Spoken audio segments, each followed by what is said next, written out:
Scott McLaughlin, what's up? What's going on, guys? Lots is up. Development camp, free agency, big trade for Victor Arvidsson. Very exciting stuff. How would you, well, let's put a grade on it. How would you grade Bruins free agency one day in? Feels like they're done. I think it's a good time to grade it. So how would you grade it? D. Ooh. C minus. I don't know. No, go C minus first, would be the max. Go with your first instinct. D. I like that. Yeah. So you graded a D. Why? D minus. They didn't. They didn't address the single biggest need, which is a bona fide top six scorer. Now we can get into why. Like, there wasn't much out there. The entire free agency market dried up before it even started because everyone just re-signed with their current teams. But nonetheless, that was a need that needed to be addressed and wasn't unless Victor Arvidsson just magically finds the fountain of youth and plays like he did in Nashville in like 2018. So you said there wasn't much out there. I think that's a fair categorization, but somebody who's still out there is Nikolai Ehlers. Are we saying that right? We've been going back and forth. Yeah, Ehlers, yep. Ehlers. Why did he seem to not be a candidate for them to sign? So I don't think he would have come to Boston. I think it was Frank Saravalli who had a report yesterday that he was looking at warmer weather markets. Hockey player. Maybe he didn't want to be in like a big media market, so that takes out Boston on both fronts. I think the Bruins knew they were not going to be able to get him, so they weren't going to wait around. So those between he and Besser re-upped in Vancouver, there wasn't a lot out there. Why Arvidsson and why Jeannot? Great question. Arvidsson, because he was cheap to get. It only took a fifth-round pick because the Oilers had to move salary. He's had two tough years. 2 years ago, he was off to a really good start with the Kings, and then he had a back injury, a lower body injury. Last year, he missed some time taking a shot off the foot, and just didn't have a very good season in Edmonton. 15 goals in 67 games. He ends up kind of in and out of the lineup at the end in the playoffs. Just didn't click. He kind of talked about that when we talked to him yesterday and said he feels like he has a lot more to give and he can bounce back, and the Bruins need that. But yeah, the reason they got him is because he was available and he was cheap, and he is at least a middle six winger, which is something they desperately needed. Jeannot, I don't really get that one. I know why they did it. So because... hey, just to interrupt, do you not get why they went after him as a talent, or do you not get the contract, like the term on the contract in particular? I get why they went after him as a player, that the style he brings. He is one of the most physical players in the NHL. He's I think I looked it up. Over the last 4 years, I believe he's sixth in the NHL in hits, and he's second in fighting majors. So he'll drop the gloves as well. So I get that they wanted a little more of that in their bottom six. They want guys who can protect some of the young players that they're going to have to turn to at some point. 5 years for him is just way too much. I mean, this is a guy who, 4 years ago had, a breakout season and looked like he was going to become sort of one of the premier modern power forwards, and then he hasn't scored more than 7 goals in any of the last 3 seasons. Like, he had 12, 13 points last year. I mean, that's a fourth liner that you just gave 5 years and $3.4 million a year to. I don't think that's where you allocate resources on your roster, no matter how much you like the toughness that he brings. I think we all agree that it seems like they ignored the biggest need that they had, which was, as you said, is top line scoring, or just at least putting together a second line. So what do you think the philosophy that they have with building the team is right now? Are they looking at next year? Are they punting on next year? What do they think that they're rolling out there with? They claim they're not punting on next year. They claim that they want to be back in it. I don't really see how that happens with this current roster. I always thought this was going to be a little bit longer of a process. You don't sell the way that they sold at the deadline and then bounce right back the next summer. It just doesn't happen. Like, look at teams that sell to the extent that they sold. If you're lucky, it's 2 to 3 years. Like, that's if things go well. You might be back in it in 2 years. They just had too much to do this offseason, but I think what their philosophy was we are at least going to be harder to play against. We are at least going to be a harder out every night. We might lose 2-1, but we're not we're not going to have those 5-1, 6-1 losses that happened way too often next season. They don't want to get embarrassed.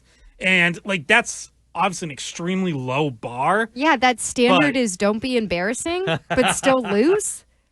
Obviously, they don't want to lose. Put that on a T-shirt. That's Bruins 2025. Put that on a T-shirt. That's me putting my own opinion on it, on how this season's probably going to go, is I think they're going to play a lot of low-scoring games and lose by 1 goal a lot. But their thinking is, okay, Marco Sturm's coming in. Part of what he's being tasked with is reform our defensive structure, which was there for about a month after Joe Sacco took over last year and otherwise was completely absent. They had no structure last season. They were a mess more nights than not. So they want to reestablish that. They want to be more physical. And they think they want Jeremy Swayman to bounce back. They want their defense to be better. They just want everyone kind of on the same page and have a foundation to build off. And then I guess at some point next year, they're going to add the talent on top of it. That's the hope. I'm sorry.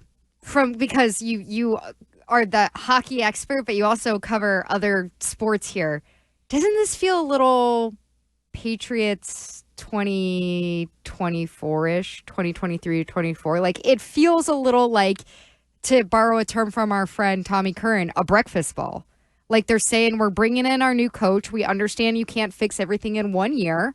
We're not doing a ton in free agency. We're bringing in bodies. We're re-signing some of our guys that we had last year on a dreadful team. And don't worry, it's going to be a longer process. Not to mention bringing in somebody who was a former player who's now a first-time NHL head coach. Yeah, I think there are similarities there to the Patriots. But I think what their hope is, and we'll see if Marco Sturm and his staff are capable of this, their hope is that last year was the Gerard Mayo year where everything's kind of just a mess. And Marco Sturm is their version of Mike Vrabel, where at the very least it's going to be a professional program and guys are going to be ready to go and ready to work. And there's going to be a clear vision in place starting day one of training camp. That's the hope. As you said, Marco Sturm is a first-time NHL head coach. So whether he's actually capable of that, we're all about to find out. Does he have input on picking players? Like, I know Sweeney is ultimately in charge of that, but did he have input on Arvidsson and to a lesser degree Jeannot? I don't know how much they overlap, but he definitely overlapped with Arvidsson. Yeah, he definitely overlapped with Arvidsson. So I'm sure there was some input. You know, ultimately Sweeney's not making final decisions based on what coaches are telling him. But yeah, if someone's played for that coach before, they're going to consult him. I think in Marco Sturm's introductory press conference, he mentioned needing a better transition game, needing more cleaner offensive zone entries, and that is something that Victor Arvidsson can help with. Like, he's a good transition player, he's a good skater, he can gain the offensive blue line, he shoots a ton, which has been another point of emphasis for them. Even going back to late last season, Don Sweeney would talk about being shot ready and needing to shoot more, and like, we all saw how many periods did they have 1-2 shots on goal, and it's like, someone's got to shoot the puck. So they did bring in some guys who at least shoot the puck. Now, not really elite finishers. We'll see how many goals they score, but they're at least going to shoot more. So when you look at the process that the Bruins are in right now, let's say whatever the 100% mark of putting together the full roster for the first game of the season, what percentage in that process would you guess that they're at right now? I think they're pretty close. Like, they're probably not doing a whole heck of a lot the rest of the offseason. There might be some moves here and there. They have about $2 million in cap space. They could still entertain trading Jonas Korpisalo. That could free up another $2 million if they go with Michael DiPietro as the backup. And like, maybe you can use that to make one more move, sign. But who's going to be out there at that point? Like, what's going to be left to free up cap space a couple of months from now? So, like, there are going to be teams that need to clear some cap space just to finalize their roster. Like, the Florida Panthers are going to be one of them. Right now, they're over the cap. So you're saying trade, like a trade, not scraps and free agency, but see who needs to move out some salary, what's available, and maybe you take on a $3 million guy or something. So, like, that could be another third liner. But it's not. I don't think. I would be pretty shocked if there is a big move coming for, like, that top 6 guy that we're talking about. Nice. Well, good. Get excited for the Bruins. How real was the Marchand reported interest on the Bruins end? Real. I think they were. I think they were interested. I don't know what they would have offered for a contract, or how serious they would have been about being the highest bidder, but they wanted to talk to him. What do you make of him? I know state taxes come into this, Florida versus Massachusetts. I understand that, but what do you think of him taking $5.5 million or whatever it was AAV over 6 years from Florida, as opposed to what the Bruins were offering him here at the end? Sounded like something in the vicinity of 3x6. Maybe he wanted closer to 7. He turned down the Bruins then. He took this now from Florida. What do you think of that? I think all that really mattered for him was the total value of the contract. So he's getting $32 million. I think if he had gone to market, the price would have been something around 4 years, $8 million a year. So same total value, 30. This is going to be his last contract, almost no matter what. And obviously now that it's 6 years, it definitely is, because it locks him up until he's 43. So I think he was willing to work with the Panthers on a lower AAV if they throw on all the extra years and he gets the money anyways. Do you think he's actually going to play out the full contract? I can't see it. I mean, he's a workout freak. Like, he keeps himself in shape. He said before he wants to play into his 40s. So I think he'll play 3 or 4 years of it, but he's not the kind of player that tends to play till 43. Like, that would surprise me. Circling back to the draft and what the Bruins did, particularly at the top, what'd you think of the Hagens pick? Loved it. I think it was best player available. I wrote it leading up to the draft that best case scenario was going to be Hagens falling to them, because that had become sort of a big talking point leading up to the draft, that he might slide. Chicago at 3, Utah at 4. They were looking for bigger players because they already have, a little bit of a smaller number 1 center for both those teams. And then it was, well, Nashville and Philly might like Hagens, but they might like other guys. And all of a sudden it seemed something that would have been impossible to predict even a month and a half ago suddenly seemed like a very realistic possibility. And I think it's, if you're the Bruins, like, it's the best you could have hoped for. It's very lucky for them to have had the ping pong balls bounce against them, slide 2 spots in the draft order, and still end up with the player that, in my mind and in a lot of experts' minds, was still clearly one of the top 5 players in the draft. So what do you think his timeline looks like in terms of him going back to BC for a year, maybe being in Providence? When do you think, in this very early stage, you would project him to actually be with the Bruins? I think he should go back to BC for his sophomore season. I think he probably will, although that's not finalized yet. But yeah, he should be one of the best players in college hockey this year if he goes back. BC will have another really good team. It's a good situation. And I would expect that if he goes back, he has the kind of season everyone expects. He signs after the season and probably gets his first NHL games in April before the end of the regular season. So why did he fall to 7? Like, why? Like, it's great that he was there at 7, and you call it a best case scenario. Why did so many teams pass on him if it's such a no brainer? Because he's 5'10.5" and not 6 feet, which is a magic number in NHL teams' eyes. I think if he was 6 feet, he probably goes 3rd or 4th, and no one thinks twice about it. Like I said, like, Chicago has Connor Bedard at the top of their lineup. They didn't want another under 6 foot center. Utah has Logan Cooley under 6 feet. They didn't want another one. So it's like teams have this idea that you can only have one center under 6 feet on your roster, apparently. So they passed on him. Nashville goes for physicality with Brady Martin. Philly goes for the wing with Porter Martone. So that's the biggest one. I mean, he doesn't have the size. Like, yeah, he maybe didn't have the freshman year at BC that people expected, in the sense that it wasn't Macklin Celebrini or Jack Eichel, but he was still a point per game. That is still a really good season for, this can't be emphasized enough, an underage freshman. He should have been a senior in high school last year. He was a freshman at BC playing in the toughest conference in the country. Just very smart. And he was a point per game. Was it just very smart? He got accelerated? Yeah. Okay. Nice. That's the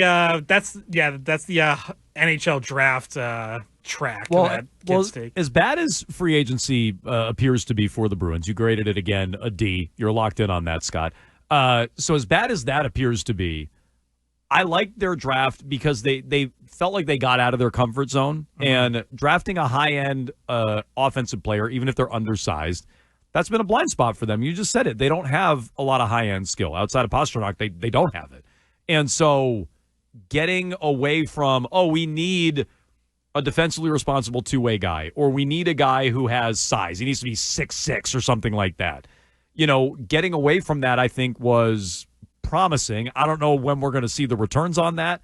I don't know if Sweeney's going to get to see the returns on that, but I think that was promising. That I felt good about. Yeah, it was a noticeable change. And both Sweeney and Ryan Nato, their director of amateur scouting, noted that, said, yeah, we were able to take some swings on offensive upside. And that is a refreshing change for them because it's something they've done so infrequently. You're right. They would constantly draft, the two-way responsible player. They might take a chance on size like a Dean Letourneau. But yeah, they went for skill. Hagens is all skill. Will Moore, their second-round pick, is a skill player who again dropped to them, and they, to their credit, were smart enough to say, yeah, we'll take him. Top guy ranked in the top 40. He's there at 51. Sure, we'll take a shot. The defenseman they drafted looked like reaches, based on rankings, but they're offensively skilled guys. And Sweeney said, we can teach them defense. That is just a refreshing change to hear, because usually it's we'll take the defensive guys and then they'll learn offense. Hope they learn offense. Right. And it almost never happens. If a guy isn't producing at lower levels, usually they don't learn offense as they get older. Yeah, no, it's refreshing to do something like that where you say, a player dropped to us based on the rankings, let's take him, as opposed to, we're going to take Zach Senyshyn at pick 15. So that's Scott McLaughlin, weei.com. You can check out his work there. Scott, if you could, just say Pure Pucks for me. Can you say that? Pure Pucks. Nice. Pure Pucks with Scott here on Jones and Keefe. Mego in for Keefe. We'll get back to your phone call, 617-779-7937. More on the Bruins and their underwhelming start, or is it all of their free agency right after Trending with Billy Lane?